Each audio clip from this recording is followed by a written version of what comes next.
నాకు 5 ఇష్టం, అవి వదలవయా నా మనసుని, మళ్ళీ మళ్ళీ చేయమంటాయి. ఏమిటో తెలుసా? భూదేవ కులాభితర్పణ మహీయ ప్రీతియున్.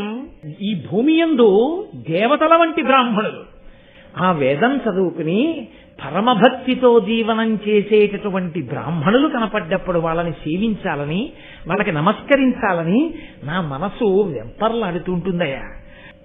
భారత శ్రవణాసక్తియు. భారతం ఎన్ని మాటలు విన్నా ఇంకా వినాలి, ఇంకా వినాలి, ఇంకా వినాలనిపిస్తూనే ఉంటుంది. నిజమో అబద్ధమో నన్నయ్య గారికి తెలీదు. నన్నయ్య గారు రోజు వింటల్లా.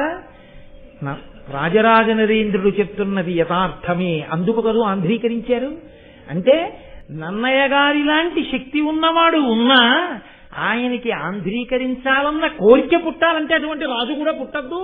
అందుకని నేను రాజరాజ నరేంద్రుడిని తక్కువ చెయ్యొద్దంటున్నాను. కాబట్టి భూదేవ కులాభితర్పణ మహీయ ప్రీతియున్ భారత శ్రవణాసక్తియు పార్వతీపతి పాదాబ్జాన పూజా మహోత్సవము. ఎంత గొప్పగా చెప్పుకున్నాడండి. పార్వతీపతి ఒక్క శివ పూజ అనలేదైన. శివ పూజగా కాదు, ఇది కదూ నన్నయ్య గారి పద్యం, ఆచారం.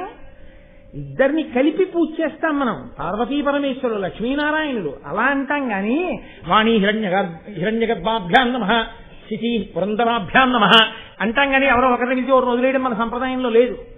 అందుకే పిలుపుకి కూడా అంత మర్యాదగానే పిలుస్తాం మనం. పిలిస్తే వేసిన అంత మర్యాదగానే వేస్తాం. శ్రీమతి మరియు శ్రీ అని. మన జాతి సంస్కారం అటువంటిది, దానికి ఉన్న వైభవం అటువంటిది.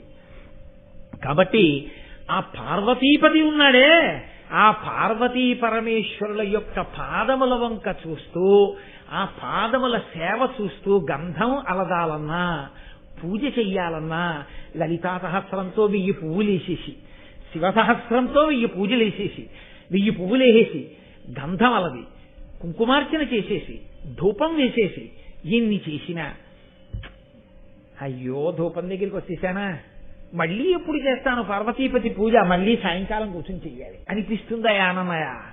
ఏమిటో నాకు ఆ పార్వతీపతి పూజ అంటే అంత ఇష్టం. అంటే ఆయన విష్ణుద్వేషికాడు, ఆయనకి శివుని యందు అనురక్తి. కానీ రాజరాజ నరేంద్రుడు విష్ణుద్వేషికాడు. అది భక్తి అన్న మాటకి పరిపూర్ణమైనటువంటి నిర్వచనం. కాబట్టి నాకు ఆ పార్వతీపతి పాదములను ఎప్పుడు పూజ చేస్తానా అని ఉంటుందయ్యా. సంతత దానశీలతయు. ఎప్పుడూ దానం చెయ్యాలి ఉండడం ఒకెత్తు, దానం చెయ్యాలన్న కోరిక ఉండడం ఒకెత్తు.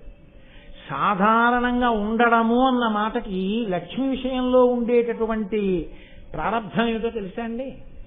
దాచుకుందామనే ఉంటుంది తప్ప ఇద్దాము అని అనిపించదు. అసలు శాస్త్రంలో పెద్ద రహస్యం ఏమిటో తెలుసా అండి? దేనికి దాచుకుంటాడని అడగండి. నాకే ఉండాలని దాచుకుంటాడు. అసలు పిచ్చివాడై ఎలా దాచుకుంటాడు, కానీ నాకే ఉండాలని దాచుకున్నది నీకు రాదు, నీ బిడ్డలకు వెళ్ళిపోతుంది, గుట్టుకుని ఊపిరి అయిపోతే. నీకే ఉండాలనుకుంటే నువ్వు దానం చేస్తే నీ ఖాతాలో పడుతుంది. అంటే అంతా ఇచ్చేయమని చెప్పరు, కనీసం కొంతైనా దానం చేయకపోతే, ఎవడి శక్తికి తోచింది వాడు చేయకపోతే ఎలా? ఉత్తర జన్మలలో నువ్వు దాచింది నీతో రాదు, నాది నాది అనుకుంటాడు. నాది నాది అనుకున్నదంతా బిడ్డలకు వెళ్ళిపోతుంది, లేదా ఎవరికి వెళ్ళిపోతుందో కూడా చెప్పలేడు. కానీ నువ్వు ఇచ్చుకున్నదేదో అది మాత్రం నీదిగా వస్తుంది. అసలు నీది చేసుకోవడం అన్న మాటకు అర్థం ఏంటంటే నువ్వు బతికుండగా దానం చేసుకోవడం. నువ్వు బతికుండగా దానం చేయడం మానేసి 10 కోట్లు కొడుక్కిచ్చి వాడు ఏదో చేస్తాడనుకుంటే వాడు 11 రూపాయలకు దానం చేస్తాడు. వాడు గోదానం ఎందుకు చేస్తాడు? తండ్రికి ఏ బుద్ధో కొడుకు అదే బుద్ధి, వాడు చేస్తాడు ఏంటి? బతికుండగా నువ్వు చేయింది చచ్చిపోయా కొడుకు చేస్తాడా? అందుకే దానం చేసేటప్పుడు కొడుకుని దగ్గర పెట్టుకోమన్నారు, పెద్దల శుశ్రూష చేసేటప్పుడు తల్లి కూతురుని దగ్గర పెట్టుకోమన్నారు. పెద్దల శుశ్రూష ఇలా చెయ్యాలన్న మాటని తల్లి దగ్గర కూతురు నేర్చుకుంటుంది. తండ్రి దానం చూసి ఓహో నాన్నగారులా ఇలా బతకాలన్నమాటని కొడుకు నేర్చుకుంటాడు. కొడుకు నేర్చుకోవడానికి యోగ్యమైన బతుకు లేని తండ్రి, కూతురు నేర్చుకోవడానికి యోగ్యమైన నడవడి లేని తల్లి, నాకెందుకు వచ్చిన గొడవ? కాబట్టి రాజరాజ నరేంద్రుడు అంటాడు, నాకు భారత కథాశ్రవణాభిరతిన్ మదీయ చిత్తము అనిశంబు. నాకు చాలా ఇష్టమైనవయా. సంతత దానశీలతయు. ఎప్పుడూ దానం చెయ్యాలని నా మనసు కోరుకుంటూ ఉంటుంది. శశ్వత్సాధు సాంగత్యము, సాధు పురుషులైన వాళ్ళు ఉంటారే, పరమభక్తులైన వాళ్ళు, వాళ్ళతో స్నేహం కోరుకుంటూ ఉంటానయ్యా. వాళ్ళకి దగ్గరగా ఉండాలని, వాళ్ళు నన్ను స్మరిస్తూ ఉండాలని, వాళ్ళతో నేను చనువుగా ఉండగలగాలని, వాళ్ళ పక్కన తిరగగలిగినటువంటి ఆ చొరవ, స్వాతంత్ర్యం నాకు నిలబడాలని కోరుకుంటాను. ఎందుకు కోరుకోవడం? దాని ఎందు వేరొక ప్రయోజనాన్ని కోరి కాదు. ఆయన ఆ సత్పురుషుడు అంకుశం లాంటివాడు, మనము ఏనుగు తొండం లాంటి వాళ్ళం. ఏనుగు తొండం ఎప్పుడూ ఆగదు. ఇలా నడిచి వెడుతూ ఎత్తి ఆ పూల కొమ్మ లాగుతుంది. ఇలా వెడుతూ నేను ఒకసారి శృంగేరిలో చూశాను, ముందు వెళ్ళిపోతున్న ఆవిడ కొప్పులో పూలు లాగింది ఏనుగు. ఏదో పని దానికి, ఆ తొండం ఉత్తినే ఉండదు.